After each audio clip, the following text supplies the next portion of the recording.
आप देख रहे हैं डार्क फाइल्स। तो चलिए बढ़ते हैं आज की इस कहानी की ओर। उफ, कितनी जोरों की बारिश हो रही है। और तुम्हें आज रात में ही निकलना जरूरी था, कल सुबह नहीं निकल सकते थे। मृणाल खिड़की से कड़कड़ाती बिजली की रोशनी को देखकर खींचती हुई सोमेश को फोन पर कहती है, अरे तुम भी ना जरा सी बात पर डरती रहती हो। मैं बिल्कुल ठीक हूँ, तुम बेकार में परेशान हो रही हो। चलो अब फ़ोन रखता हूँ, तुम समय पर सो जाना, मैं मैसेज कर दूंगा। ओके, ख्याल रखना, चलो।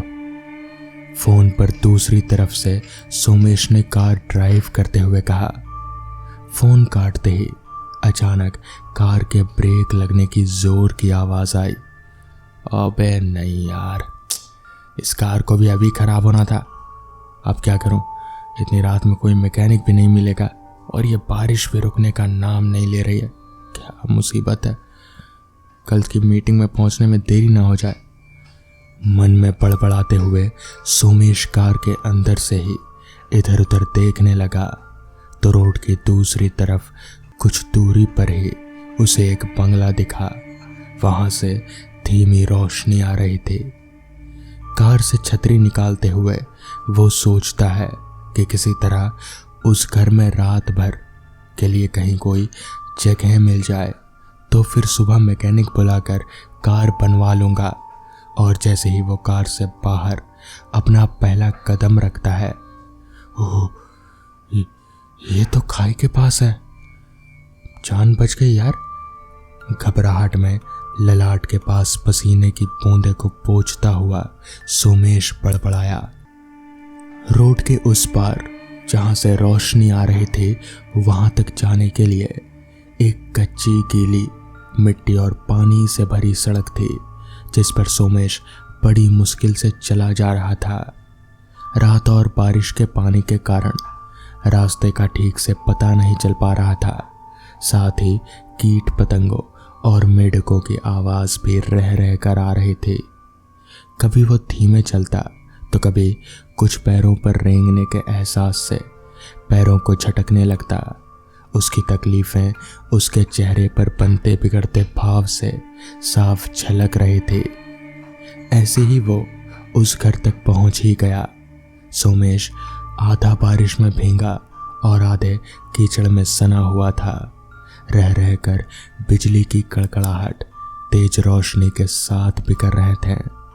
चारों ओर झरझर पानी के बूंदों की शोर की आवाज सुनाई पड़ रही थी। बाहर से उसे उस बंगले में घना अंधेरा था, पर बिजली चमकने से एक पल के लिए वहां रोशनी बिखर जाती है जिससे वो बंगला नजर आता। वो किसी पुराने खंडर सा दिख रहा था। लग रहा था बहुत सालों से इसकी मरम्मत ही नहीं हुई थी। सोमेश किसी तरह दरवाजे की ओर बढ़ा और हिम्मत करके दस्तक दिया। कौन? बंद दरवाजे के दूसरी तरफ से एक मीठी सी आवाज आई। जी, एक मुसाफिर हूँ, यहीं रोड के पार मेरी कार खराब हो गई है और इतनी भारी बरसात में कोई मैकेनिक भी नहीं मिलेगा। दरवाजा खुला और सोमेश का मुंह भी खुला का खुला रह गया। सोमेश के सामने एक औरत खड़ी थी। बिखरे बाल, आंखों में काजल फैला हुआ, ललाट की बिंदी एक और खींचे हुए, लाल बंगाली साड़ी, हाथ में मध्यम रोशनी देती एक मोमबत्ती जो किसी कांच के अंदर लैंप की तरह लग रही थी। लिए हुए चेहरा बिल्कुल शांत, बिना किसी भाव के स्थिर लग रहे थे। जी बोलिए। मैं वो कार, मैं आप। सोमेश पता नहीं क्यों इतना हकला रहा था। वो क्या सोच रहा था और क्या कह रहा था उसे भी पता नहीं चल रहा था। शायद बारिश के पानी में भीगने से ठंड लग गई होगी या उसे देखकर ही वो जम गया था। आप क्या कहना चाह रहे हैं? पहले अपना परिचय दीजिए। मुंह पर हाथ रखते हुए वो औरत हंसती हुई बोली। उस स्त्री को अचानक से हंसता देख सोमेश कुछ सहज हुआ और अपना परिचय पत्र के साथ विवरण दिया तो उसने अंदर आने को कहा। बंगला बाहर से जितना पुराना लग रहा था, अंदर से उतना ही नया था। तरह तरह की चीज़ों से सना हुआ, आलीशान लग रहा था। दीवार पर भी काफ़ी पुरानी तस्वीरें लगी हुई थी। आप यहाँ अकेली रहती हैं? आपके पति कहाँ हैं? सोमेश उस औरत की एक पुरानी तस्वीर को देखकर बोला, जिसमें वो अपने पति के साथ खड़ी थी। वो परदेश में रहते हैं और मैं यहाँ अकेली रहती हूँ, बस उनका इंतज़ार करती रहती हूँ। तो आप घर क्यों नहीं चली जाती? यहाँ अकेले इस वीराने में क्या कर रही हैं?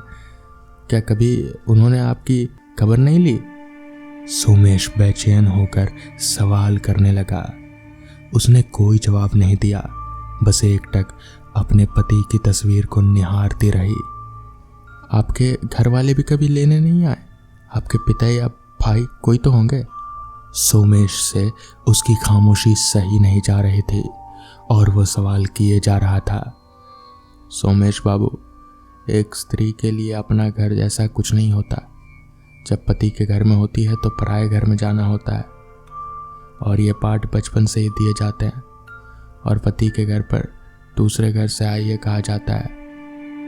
बातें करते करते कब सोमेश की आंखें लग गई उसे पता ही नहीं चला और वो सोफे पर ही सो गया। सुबह हो गई थी, बाहर की रोशनी अंदर आ रही थी। उस औरत का कुछ भी पता नहीं था। फोन में समय देखा तो 8 बज रहे थे।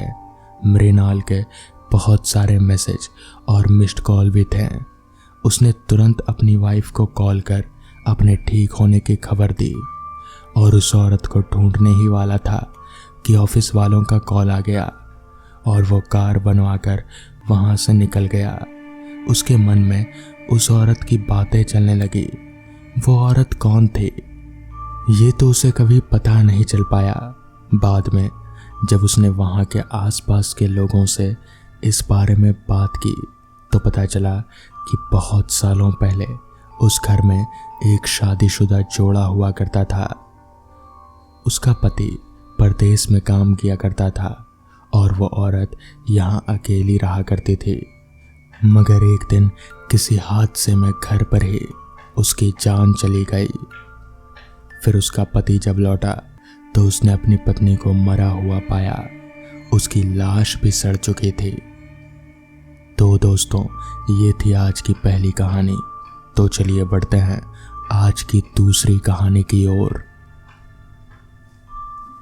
मयंक वन विभाग में काम करता था, जिस वजह से आए दिन उसका ट्रांसफर देश के अलग अलग प्रांतों में होता ही रहता था।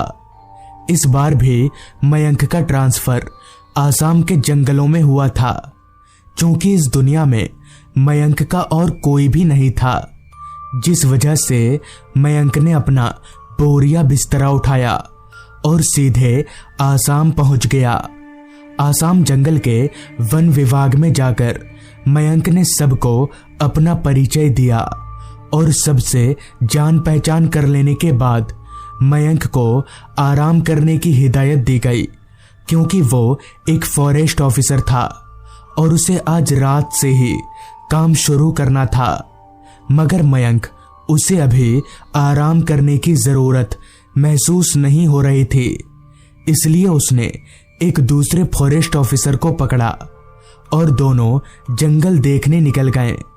मयंक बड़ा ही चंचल किस्म का लड़का था। उसे जब भी कोई चीज समझ नहीं आती थी, वो सामने वाले से बेझिझक पूछता था। खैर, अब उन दोनों को जंगल में घूमते घूमते शाम हो चुकी थी।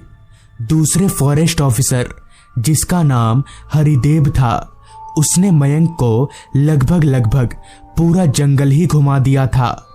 सिर्फ एक इलाके को छोड़कर जंगल का पूर्वी इलाका, जो कि बाकी इलाकों से ज्यादा घना और विशाल लग रहा था, जिस पर मयंक ने हरिदेव से पूछा, भैया उस तरफ तो हम लोग गए ही नहीं, चलिए उधर जाते हैं। इस पर हरिदेव बोला, नहीं, गलती से भी उधर मत जाना, उधर खतरा है। इस पर मयंक बोला, खतरा? किसका खतरा? जंगली जानवरों का? इस पर हरिदेव बोला, नहीं, उससे भी बड़ा खतरा, निशी का। पहले तुम चलो वन विभाग, रास्ते में सब बताता हूं। जिसके बाद मयंक और हरिदेव दोनों वन विभाग की तरफ आगे बढ़ने लगे। तभी चलते चलते हरिदेव ने मयंक से कहा, सुनो, तुम अभी इस जगह पर पहली बार आए हो। यह जंगल जैसा दिखता है असल में वैसा है नहीं। मयंक को हरिदेव की बात जरा भी समझ नहीं आ रही थी, जिस पर उसने हरिदेव से कहा, क्या बोल रहे हैं भैया आप? मुझे कुछ समझ में नहीं आ रहा है। इस पर हरिदेव बोला, समझने समझाने की बात छोड़ो, तुम बस इतना जान लो कि जंगल के उस इलाके में नहीं जाना है। हालांकि हरिदेव को सब कुछ मालूम था, पर उसने मयंक को इसलिए नहीं बताया क्योंकि वो नया लड़का था। इसलिए हरिदेव कोई रिस्क नहीं लेना चाहता था। लेकिन शायद हरिदेव को यह पता नहीं था कि उसने मयंक को पूरी बात ना बताकर कितनी बड़ी मुसीबत मोल ली है। खैर, कुछ ही देर में वो दोनों वन विभाग के दफ्तर में पहुंच गए और अपने अपने कमरे में जाकर दोनों सो गए। मगर मयंक, उसके जहन में हरिदेव की बात जैसे छपसी गई थी। वो इतना थका हुआ था, मगर उसकी आंखों में जरा भी नींद नहीं था। ठीक रात के 9 बजे मयंक और हरिदेव दोनों जंगलों की तरफ निकल गए। चूंकि मयंक नया लड़का था, इसलिए उसे अकेले ना छोड़कर हरिदेव के साथ भेजा गया था।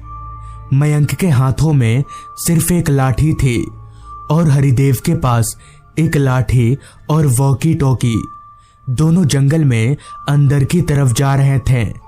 मयंक कभी भी उसी सोच में पड़ा था कि आखिर हरिदेव ने उसे उस तरफ जाने के लिए क्यों मना किया, और ये निशी है कौन जिससे सब लोग डरते हैं। यही सब सोचते सोचते मयंक चले जा रहा था। वो जंगल दिन में जैसा दिखता था, रात के वक्त वैसा बिल्कुल भी नहीं था। रात के अंधेरे में वो जंगल काफी डरावना नजर आ रहा था। हालांकि आसमान पर चांद निकला हुआ था, मगर जंगल में लगे विशाल पेड़ों के कारण चांद की रोशनी जमीन तक पहुंच नहीं पा रही थी। हालांकि उन दोनों के पास टॉर्च था, इसलिए चलने में उन्हें कुछ खासा दिक्कत पेश नहीं आ रही थी। चलते चलते वो दोनों अभी जंगल में काफी अंदर आ चुके थे और अब तक सब कुछ सही चल रहा था। तभी मयंक ने एक बार फिर हरिदेव से कहा, भैया बताइए ना, कौन है निशी, और कोई जंगल के उस तरफ क्यों नहीं जाता? इस पर हरिदेव ने मयंक से कहा, चुप हो जाओ, रात में उसका नाम मत लो, कल सुबह सब बताऊंगा। अभी हरिदेव ने इतना कहा ही था कि तभी उन दोनों को किसी छोटी बच्ची के रोने की आवाज आने लगी। आवाज सुनकर मयंक एकदम से चौंक उठा और उसने हरिदेव से कहा, भैया आपको कोई आवाज आ रही है क्या? कोई रो रहा है ना? इस पर हरिदेव बोला, उस आवाज पर उतना ध्यान मत दो, ये आवाज रोज आती है। मयंक को अब सब कुछ बड़ा अजीब सा लगने लगा था।